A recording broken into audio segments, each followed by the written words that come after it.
grab that microphone. Okay, hello everyone. What a lovely audience.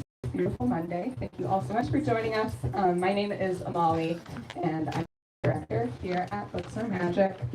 We are so excited to have Zach Williams and Jonathan Safran Foer with us tonight to celebrate the launch of Zach's debut short story collection, Beautiful Days.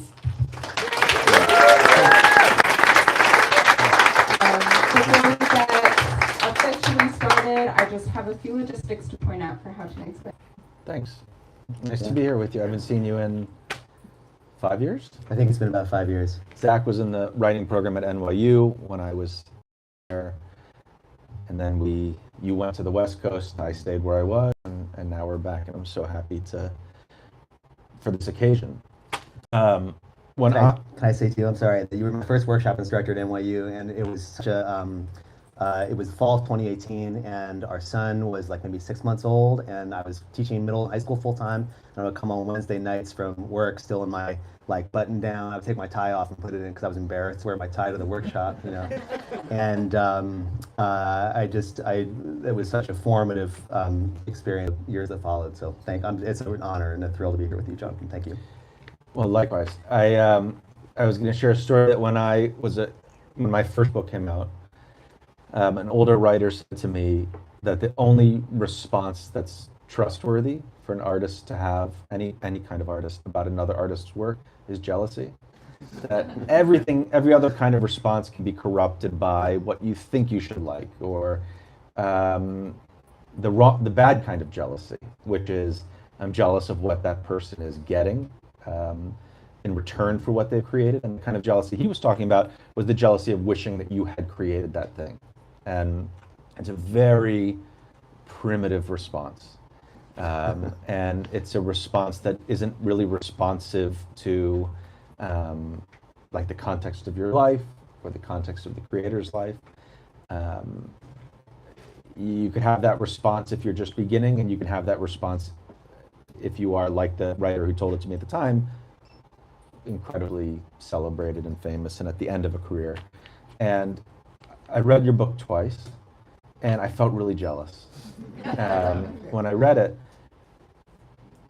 you know, I have atonal run of notes, and then say into the microphone, and then play the same atonal run of notes again, and then say wait again, and repeat it for like 10 minutes, you know.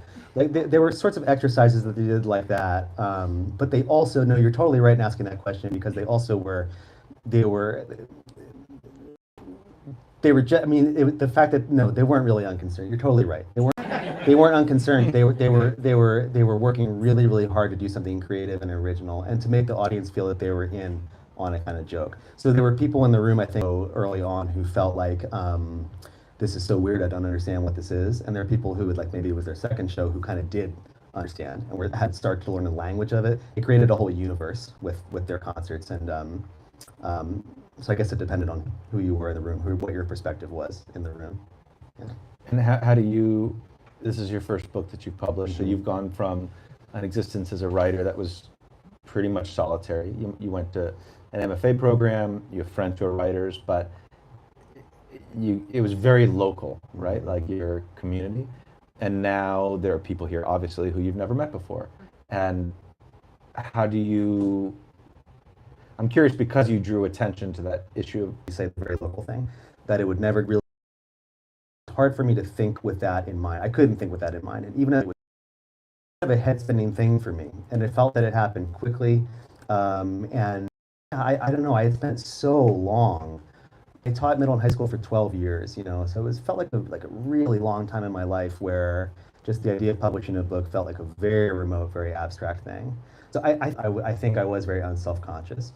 And I don't know how to do it yet moving forward, like how to think about, okay, like if I start something that, you know, yeah, there'll be more eyes on it, or it's like it's gonna, I have a different expectation about where it might go. I don't know. What do you think? What should I do? Do you have any advice?